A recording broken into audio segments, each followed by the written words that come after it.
नमस्कार, आपने देखना शुरू कर दिया है द एंगल और मैं हूं आपके साथ छवि अवस्थी।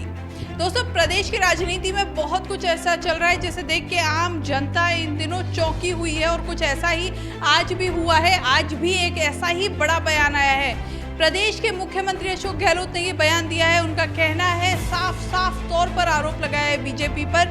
कहा है कि बीजेपी की तरफ से जहां पहले 25 करोड़ रुपए ऑफर किए जा रहे थे विधायकों को, वहीं अब वो रेट भी बढ़ा दी गई है और अब विधायकों से पूछा जा रहा है कि उनकी कीमत क्या है।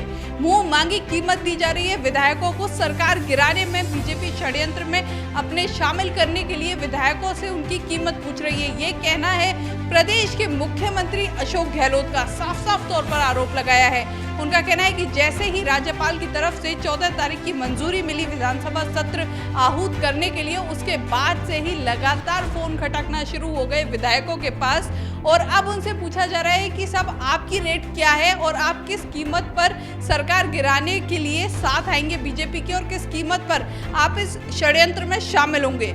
साफ साफ तौर पर मुख्यमंत्री अशोक गहलोत ने मीडिया से ये बात कही है। बड़ा बयान दिया है मुख्यमंत्री अशोक गहलोत ने। जहां अब तक कहा जा रहा था 25 करोड़ रुपए का ऑफर आ रहा है, वहीं अब मुंह मांगी कीमत दी जा रही है बीजेपी की तरफ से। इसी के साथ अगर बात करें, अशोक गहलोत का साफ तौर पे कहना है कि जिस तरह का माहौल बनाया गया है, इसमें केंद्र की भूमिका बहुत बड़ी है, क्योंकि प्रधानमंत्री मोदी को उनकी तरफ से पहले पत्र लिखा गया, उसके बाद फोन किया गया। गृह मंत्री अमित शाह से भी लगातार जिस तरह का ये माहौल बना हुआ है, बार बार वो बयान दे रहे हैं और उनका सीधा सीधा आरोप है कि गृह मंत्री अमित शाह और प्रधानमंत्री नरेंद्र मोदी इस पर किसी तरह का ना कोई एक्शन ले रहे हैं और ये जो पूरा षड्यंत्र रचा है सब वहीं से उन्हीं के इशारे पर हो रहा है। लगातार आरोप लगा रहे हैं मुख्यमंत्री अशोक गहलोत और ऐसा ही आज आरोप उन्होंने फिर से लगाया है। लेकिन उनके चेहरे पे एक निश्चिंत है वो, उनको चिंता नहीं है। उनका कहना है कि उनकी सरकार पूरी तरह सुरक्षित है, उनके पास पूरे विधायक हैं और जो विधायक हैं वो पूरी तरह ईमानदार है, वो इधर उधर नहीं डोलेंगे।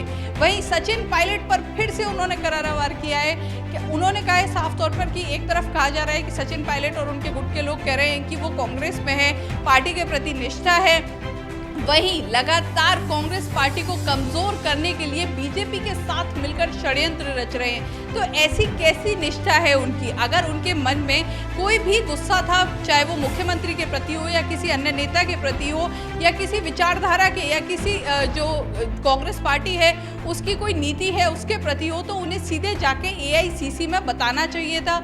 वहां जाके आला जो नेता हैं उनसे बात करनी चाहिए थी, उन्हें अपनी शिकायत सुनानी चाहिए थी।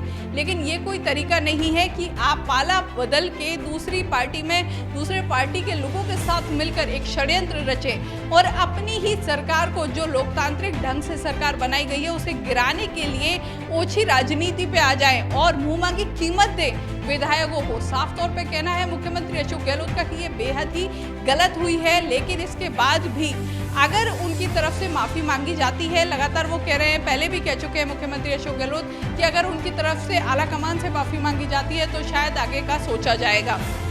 वहीं 14 तारीख को विधानसभा सत्र शुरू होना है, उसके लिए पूरी तरह से तैयारी कर ली गई है। 14 तारीख तक सारे विधायक होटल में ही रहेंगे। वहीं सचिन पायलट गुट की तरफ से एक अनौपचारिक बयान भी आया है कि वो भी विधानसभा सत्र में आएंगे, लेकिन किसी तरह का कोई औपचारिक बयान नहीं आया है। किस तरह आएंगे, कब आएंगे, जयपुर आएंगे, कब जयपुर वापसी होगी, ये किसी भी तरह से उन्होंने अभी साफ नहीं किया है और जो बयान आया है वो भी अनौपचारिक बयान है। तो ऐसे में साफ तौर पे कहा जा सकता है कि मुख्यमंत्री अशोक गहलोत, जो इस समय जिनका रुख साफ तौर पे बेहद ही सख्त रुख देखा जा रहा है, क्योंकि उनमें एक आक्रोश है कि क्यों उन्हीं के लोगों ने, जो अपने उन्हीं के पार्टी के लोग हैं, खुद पार्टी का मुख्य अध्यक्ष पीसीसी चीफ जब सचिन पायलट थे और खुद उप मुख्यमंत्री होते हुए उन्होंने अपनी ही सरकार को गिराने की जो ये कोशिश करी है, उसके प्रति एक आक्रोश नजर आता है साफ तौर पर सीएम अशोक गहलोत के मन में। लेकिन एक निश्चिंतता है कि उन्होंने सारी स्थिति अपने हाथ में ले रखी है और निश्चित तौर पर उन्हें एक तसल्ली है कि ये सरकार सुरक्षित है और इसी तरह के उनकी तरफ से बयान आ रहे हैं। वहीं बसपा के मामले पर मुख्यमंत्री अशोक गहलोत ने एक बड़ा बयान दिया है। बसपा के मामले पर कहा है कि जिस तरह मायावती लगातार आरोप लगा रही हैं कि 6 विधायकों का विलय कर लिया गया, वो गलत है, उसके लिए हाई कोर्ट में भी गए हुए हैं। लेकिन उनका कहना है कि टीडीपी के जब 4 राज्यसभा के सदस्यों को शामिल कर लिया जाता है बीजेपी में, मर्ज कर लिया जाता है बीजेपी की तरफ से, और रातों रात जेपी नड्डा इसकी प्रेस कॉन्फ्रेंस करते हैं और बाकायदा उनका औपचारिक रूप से बीजेपी में विलय बता देते हैं, ये सही है। लेकिन अगर कांग्रेस में जो 6 बसपा के पूरे 6 विधायक बसपा के हैं और वो पूरे उसमें शामिल हो जाते हैं तो वो गलत है। तो ये कैसा चाल चरित्र है बीजेपी का, ये कहना है मुख्यमंत्री अशोक गहलोत का। एक बड़ा सवाल खड़ा करता है क्योंकि बीजेपी लगातार आरोप लगा रही थी कि ये जो 6 बसपा के विधायक है ये गलत तरीके से इसमें विलय हुआ है कांग्रेस में और ऐसा नहीं हो सकता, ये कानूनी तौर पर गलत है। लेकिन उन्होंने साफ तौर पर कहा है कि अगर ऐसा बीजेपी करे, क्योंकि बीजेपी ने भी टीडीपी के 4 राज्यसभा सदस्यों को विलय करवाया था और इसी तरह विलय हुआ था, वही अगर ऐसा कांग्रेस कर रही है तो वो गलत है, लेकिन अगर बीजेपी करती है तो वो सही है। ऐसी अलग अलग परिपाटी और ऐसी अलग अलग परिभाषा कैसे है बीजेपी की नज़र में, ये सवाल उठाया है सीएम अशोक गहलोत ने। आज बड़ा आरोप लगाया है, कहा गया है कि मुंह मांगी कीमत दी जा रही है विधायकों को। राजस्थान की राजनीति में शायद ऐसा पहली बार है जब इस तरह की बातें इस तरह खुलकर सामने आ रही हैं। खुद प्रदेश के मुख्यमंत्री कह रहे हैं कि उनके विधायकों के पास फोन आ रहे हैं, मुंह मांगी कीमत दी जा रही है। खुद विधायक कह रहे हैं कि उनके पास फोन आ रहे हैं। बीजेपी की तरफ से खुलेआम इस तरह की हरकतें हो रही हैं, ऐसा आरोप लगाया जा रहा है। तो ऐसे में ये राजस्थान की राजनीति में पहली बार है। आम जनता भी सोच रही है कि ये सब कुछ क्या हो रहा है, लेकिन अब देखना होगा कि ये पॉलिटिकल ड्रामा कब खत्म होता है और कब ये खरीद फरोख्त का खेल खत्म होता है और कैसे राजस्थान की राजनीति और राजस्थान की जनता को एक दोबारा से स्थिरता मिलती है।